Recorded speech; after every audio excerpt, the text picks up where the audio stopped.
साथियों, भारत दुनिया का सबसे बड़ी जनसंख्या वाला लोकतांत्रिक देश है। इस देश का इतिहास अपने आप में गौरवशाली रहा है।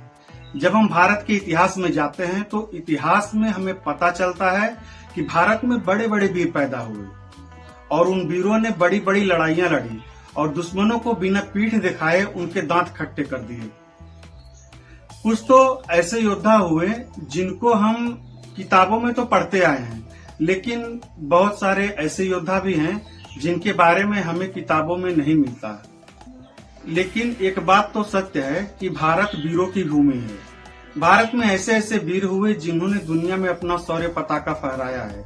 कुछ नाम ऐसे हैं जिन्हें हम अक्सर किताबों में या बुजुर्गों के माध्यम से सुनते आए हैं, जैसे चंद्रगुप्त मौर्य, सम्राट अशोक, महाराजा रणजीत सिंह, महाराणा प्रताप, राजा पृथ्वीराज, कृष्णदेव राय, छत्रपति शिवाजी महाराज, मिहिर भोज, बप्पा रावल, विक्रमादित्य महाराज, विद्याधर चंदेल, राव मालदेव राठौर, महाराणा सांगा, महाराणा कुंभा, महोबा के आल्हा उदल, ऐसे तमाम योद्धा भारत में हुए जिनके सामने दुश्मनों की एक न चली। इसमें से कितनों ने तो दुश्मनों से लड़ते हुए अपनी मिट्टी को अपने बलिदान से पवित्र भी किया है। लेकिन जिस तरह से यह सत्य है कि हमारे देश में बड़े बड़े योद्धाओं ने जन्म लिया है और बड़े बड़े काम भी किए हैं, तो ठीक उसी तरह यह भी सत्य है कि इतने सारे वीरों को रहते हुए भी हमारा देश हजारों साल गुलाम भी रहा। कभी मुगलों ने तो कभी फ्रेंच ने, डच ने, अंग्रेजों ने समय समय पर भारत पर शासन किया।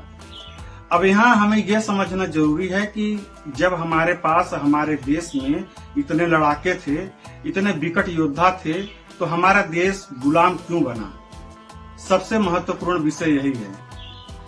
आज हम यही समझने की कोशिश करेंगे, क्योंकि अगर हम पूर्व में हुई गलतियों पर ध्यान नहीं देंगे तो आने वाले समय में उन गलतियों का समाधान नहीं ढूंढ पाएंगे, जिससे हम सुरक्षित भी नहीं रहेंगे। इसलिए हमें सुरक्षित रहने के लिए इन चीजों पर ध्यान देना पड़ेगा।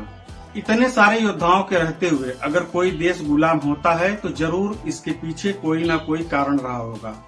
काफी इतिहासकारों का मानना है कि अंग्रेजों ने इतने सालों तक भारत पर राज चलाया, लेकिन अंग्रेज कभी भी भारत में 1 लाख से ज्यादा नहीं रहे।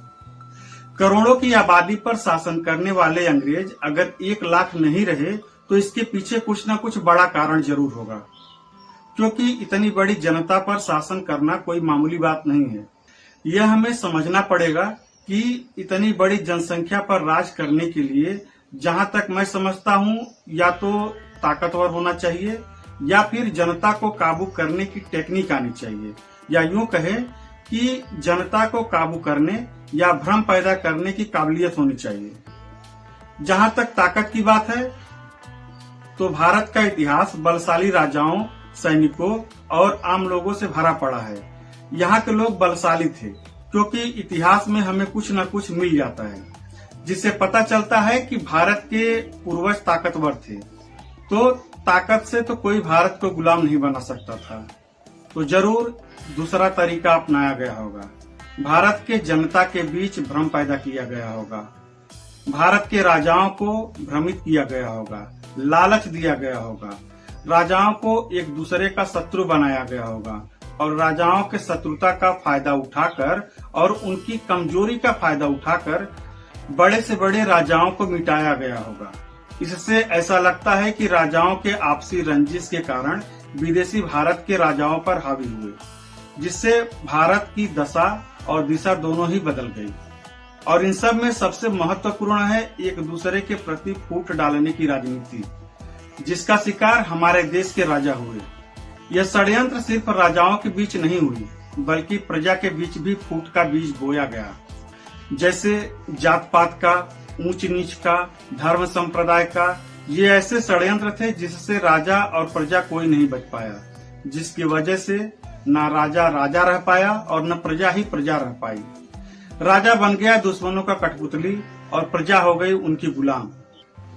जो कुछ ताकत मिली थी वह देश के गद्दारों और चमचों को ही मिली थी, जिन्होंने भारत को लूटने और भारत के जनता को कमजोर करने में दुश्मनों का भरपूर साथ दिया, जिसका नतीजा यह हुआ कि एक जमाने में सोने की चिड़िया कहा जाने वाला भारत गरीब होता चला गया।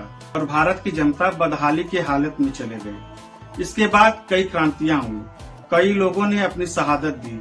तमाम कुर्बानियां देने के बाद जब एक बार फिर भारत स्वतंत्र हुआ और भारत एक लोकतांत्रिक देश बनकर दुनिया के सामने आया, तब फिर भारत का वह स्वर्णिम युग लाने की बात कही जाने लगी।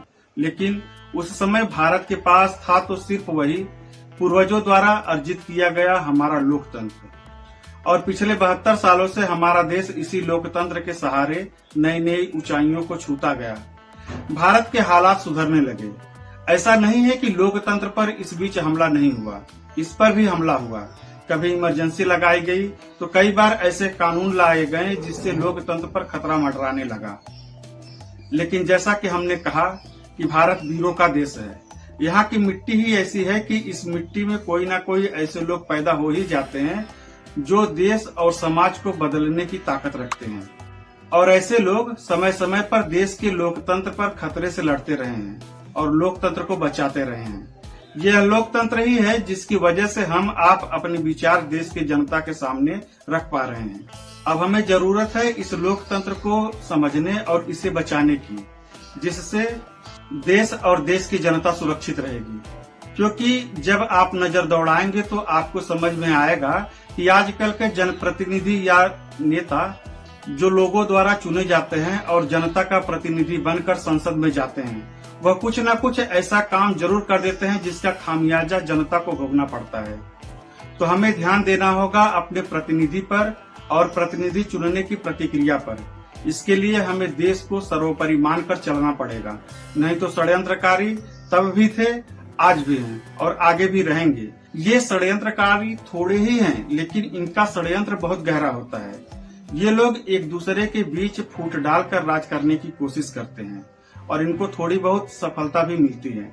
ऐसा नहीं है कि यह पूरी तरह से फेल हो जाते हैं, ये सफल भी होते हैं, लेकिन इनकी सफलता थोड़े दिनों के लिए ही रहती है। तो साथियों, इस दौर में हमें अपने पूर्वजों द्वारा अर्जित की गई लोकतंत्र को बचाकर रखने का संकल्प लेना पड़ेगा, क्योंकि ये लोकतांत्रिक व्यवस्था हमें भीख मांगने से नहीं मिली है, बल्कि हमारे पूर्वजों ने अपनी शहादत देकर इसे कमाया है। तो जरूरत है इसे बचाकर रखने की, क्योंकि षड्यंत्रकारी की कुदृष्टि इस लोकतंत्र पर गड़ी हुई है। हमें संकल्प लेना पड़ेगा कि किसी भी षड्यंत्रकारी के चंगुल में न फंसे, जात पात के चक्कर में न फंसे, ऊंच नीच के भेदभाव में ना फंसे। हमें बचना पड़ेगा इनसे। हमें अपने प्रतिनिधि को दिल दिमाग सही करके चुनना पड़ेगा। हमें ऐसे प्रतिनिधि चुनना पड़ेगा जो हमारे लिए काम करे। हमें ऐसा प्रतिनिधि चुनना पड़ेगा जिसका पिछला इतिहास स्वच्छ हो, न कि आपराधिक छवि वाला। आप अपनी प्रतिक्रिया कमेंट बॉक्स में दें, चैनल को सब्सक्राइब करें, वीडियो को लाइक करें और ज्यादा से ज्यादा शेयर करें। धन्यवाद। जय हिंद।